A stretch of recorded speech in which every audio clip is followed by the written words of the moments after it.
ناظرین آپ کو خوش آمدید کہتے ہیں اور اب وقت ہوا ہے ہم سب کے سب سے فیورٹ سیگمنٹ عالم کے بول کا. لیکن آج جو کراچی شہر کے حالات ہیں کل کی بارش اور طوفان کی وجہ سے کچھ ٹریفک کے نظام درم برہم ہوا ہے, اس لیے علماء کرام کو شاید آنے میں تھوڑی دیر ہو جائے.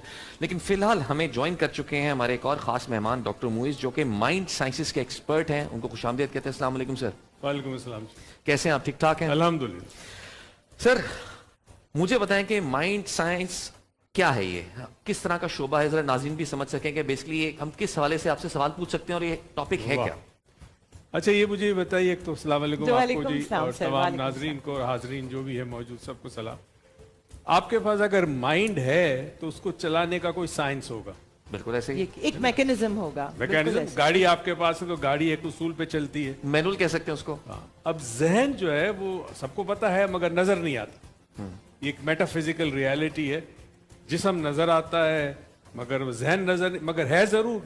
کوئی آدمی نہیں کہے گا کہ میرے پاس. اس کو کیسے چلایا جائے, اس کو مختلف ارتقاء کی منزلوں سے کیسے گزارا جائے تاکہ زندگی میں انسان ان الغاز و مقاصد کو پا سکے جس کی وہ جستجو کرتا ہے. کیونکہ سب کچھ ذہن ہے. مشہور رائٹر تھا ملٹن, اس نے ایک بڑی انٹرسٹنگ ایک اس کی کوٹیشن ہے, وہ یہ ہے کہ your mind can make your life a hell or a heaven. It's in your hands. ہاں کہ آپ نے کس طرح سے دماغ کو لے کے جانا. سب کچھ آپ کا. اگر آپ اس کو مزید ایک اور لیول پہ سوچیں تو میں آپ سے پوچھوں کہ آپ کون ہیں. مثال آپ کون ہیں, بتائیے آپ کون ہیں. میں سمیع خان ہوں, ایک انسان ہوں. انسان ہے, ٹھیک ہے, ثابت کریں آپ ہیں. میرا وجود فزیکلی آپ مجھے دیکھ سکتے ہیں. نہیں ضروری ہے جو میں فزیکلی دیکھ رہا ہوں وہ موجود. میں اگر آپ کو ٹچ کروں اس سے ہی فرق نہیں پڑتا. پھر کیسے ثابت کروں؟ اچھا آپ ثابت نہیں کر سکتے. ثابت کیسے ہوگا؟ نہ آپ اپنا نام ثابت کر سکتے ہیں, نہ اپنا وجود ثابت کر سکتے ہیں, نہ یہ ثابت کر سکتے کہ آپ انسان ہیں. اس لیے کہ تمام چیزیں جو آپ ثابت کرنا چاہتے ہیں وہ کہاں پر ہیں؟ ذہن میں, رائٹ. سو آپ کی اصل حقیقت آپ کا تھاٹ ہے اور کچھ نہیں. میں ایک منٹ آپ سے معذرت چاہوں گا کیونکہ ہمارے بہت ہی پیارے علماء حجت الاسلام والمسلمین علامہ امین شہیدی صاحب تشریف لا چکے ہیں. السلام علیکم. السلام علیکم. کیسے ہیں؟ ٹھیک ٹھاک ہیں, خوش آمدید. آئیے آئیے. تشریف رکھیے. السلام علیکم. کیسے ہیں؟ ٹھیک ٹھاک الحمدللہ. جی علامہ صاحب, ابھی ہمارے مہمان ہیں ڈاکٹر صاحب موئز, یہاں پر مائنڈ سائنس ایکسپرٹ ہیں. ان سے ایک سوال پوچھا ہوا ہے, ان سے ہم ذرا جواب لے کے پھر آپ کی طرف بڑھتے ہیں. جو آپ نے سوال کیا ہم سے, اگر ہم آپ سے پوچھیں کہ اس کا آنسر ایگزیکٹلی کیا آپ ہوگا. ثابت میں کریں. بتاتا ہوں, مولانا رومی کا ایک شعر ہے, جی تمہاری اصل حقیقت تمہاری سوچ ہے, باقی سب ہڈیاں اور گوشت ہے. میں پھر معذرت چاہوں گا ہمارے آج مجھے ایک علامہ نسیم احمد صدیقی صاحب بھی تشریف لائیں. السلام علیکم جناب. آئیے آئیے آئیے علامہ صاحب آئیے. ہم نے میک شور کیا ہے کہ ہم جیسے بھی حالات ہوں ہم شو پہ پہنچیں اور اپنی لائف کنٹینیو کریں. تھوڑی سی دیر سویر بارش کے حالات کی وجہ سے ہو گئی ہے, اور یہی لائف شو کی خوبصورتی ہے, یہی زندگی ہے. بالکل ایسے ہی ہے. کیسے علامہ صاحب جی جی آپ بتا رہے تھے مولانا اس میں رومی کا. سمجھ لے کہ انسان کی جو بھی حقیقت ہے, میں اگر مسلمان ہوں تو کہاں ہے؟ میرے ماتھے پہ تو نہیں لکھا کہ میں مومن ہوں یا مسلمان ہوں. جو میں اپنی سوچ میں سوچتا ہوں وہ میں ہوں. تو سوچ دراصل آپ کا مائنڈ ہے, اور انسان کی ساری حقیقت سب کچھ اس ذہن میں. انسان کا عقیدہ, انسان کا ایمان, انسان کا تقوی, خوف, وسوسے, وہم, سب کچھ اس سوچ میں. تو اگر یہ کنٹرول میں نہ ہو تو انسان کی زندگی برباد ہے. آپ نے بات کی سوچ کی, تو اسی سوچ کے حوالے سے میں علماء کرام سے سوال آج کے موضوع کے حوالے سے پوچھنا چاہوں گا کہ ہمیں سوچنے کی ضرورت ہے اور یہ سمجھنے کی ضرورت ہے. ایک منٹ روکو, یہاں پہ ایک انٹرسٹنگ واقعہ. میں جب داخل ہو رہا تھا جی تو آپ کی ایک کوآرڈینیٹر, اس نے کہا ڈاکٹر صاحب آپ نے شلوار قمیض نہیں پہنے. میں سوچ کے حوالے سے آ رہا ہوں, تو میں نے دل میں سوچا, میں نے کہا مسلمان ہونے کے لیے شلوار قمیض پہننا ضروری ہے, یہ ہماری سوچ ہے. انسان کسی کپڑے میں بھی مسلمان ہو سکتا مسلمان ہو سکتا ہے. ڈاکٹر صاحب میں بالکل آپ سے اگری کروں گی, اور مجھے لگتا ہے کہ آج کا کمبینیشن اتفاق سے بہت بہترین بن گیا ہے. انٹرسٹنگ ہو گیا کافی. جی جی جی, مائنڈ سائنس اور religion. It's I think best for our gen Z to understand, for us to understand. ہر طرح سے ہمیں چیزوں کو بہترین جو ہے وہ سیکھ اور سمجھ ملے بالکل. گی. اور ہبا اسی لیے میں کہہ رہا ہوں کہ سوچنے کی بات ہے نا, اور سمجھنے کی ضرورت ہے. بالکل سوچتے دماغ سے ہیں. اس صرف ایک خوشی منانے کا دن ہے, نئے کپڑے پہننے کا دن ہے, میٹھا کھانے کا دن ہے. اس کے پیچھے اصل فلسفہ کیا ہے, گہرا پیغام کیا ہے؟ اللہ الرحمن الرحیم. میں شکر گزار ہوں.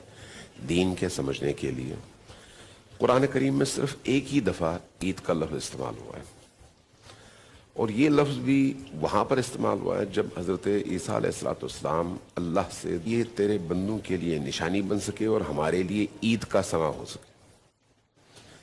گویا عید قرآن کی نگاہ میں ایک ایسا موقع ہے جب اللہ تبارک و تعالیٰ کی دی ہوئی نعمتوں سے انسان بھرپور اور بہترین استفادہ کر سکے۔ اب آپ اسی قرآنی آیت کے ذیل میں اگر نبی کریم اور امیر المؤمنین علی بن ابی طالب علیہ السلام اور باقی ائمہ علیہ السلام کی روایات پر غور کریں تو ایک روایت انسان کے ضمیر کو جھنجھوڑتی ہے، وہ ہے فرمایا کل یوم لا یعصی اللہ فیہ فہو عید، ہر وہ دن جس میں اللہ کی معصیت اور اللہ کی نافرمانی نہ کی جائے وہ عید کا دن ہے۔ کیا مطلب ہے اس کا؟ اللہ کی نعمتوں پر شکر گزاری، اللہ کی نعمتوں سے استفادہ کرتے ہوئے اس کی نافرمانی سے خود کو بچانا، یہ دو چیزیں ایسی ہیں جو انسان کو عملی زندگی میں ایک درست رستے پر گامزن رکھنے کے لیے انتہائی ضروری ہیں، جو اس کے شعور کی دلیل بھی ہے، جو اس کے اندر موجود عقل کی دلیل بھی ہے۔ اگر عقل نہ ہو تو انسان جس سے لیتا ہے اسی پر وار بھی کرتا ہے، شعور ہو تو جس سے لیتا ہے اس کے سامنے شکر گزار ہوتا ہے۔ اس لیے جب ہم عید کا لفظ استعمال کرتے ہیں تو معاشرے میں اس کا مفہوم کچھ اور لیا جاتا ہے، اور دین نے جو آپ کو مفہوم دیا ہے وہ کچھ اور ہے۔ معاشرے میں رقص، سرود، خوشیاں، ناچ گانا اور اس طرح کی چیزوں کو عید کہا جاتا ہے، یعنی جب آپ نے ہر وہ حرکت کرنی ہے جو آپ کے انسانی وقار کے خلاف ہو، جو آپ کے آداب، تہذیب اور آپ کی تربیت کے خلاف ہو، جبکہ اس کے مقابلے میں عید کے حوالے سے خود نبی کریم کی جو روایات ہیں وہ عجیب و غریب ہیں۔ نبی کریم صلی اللہ علیہ وسلم اور ان کی اولادیں یعنی اہل البیت جن کو ہم کہتے ہیں، جن سے ہم دین لیتے ہیں، انہوں نے عید کیسے منائی؟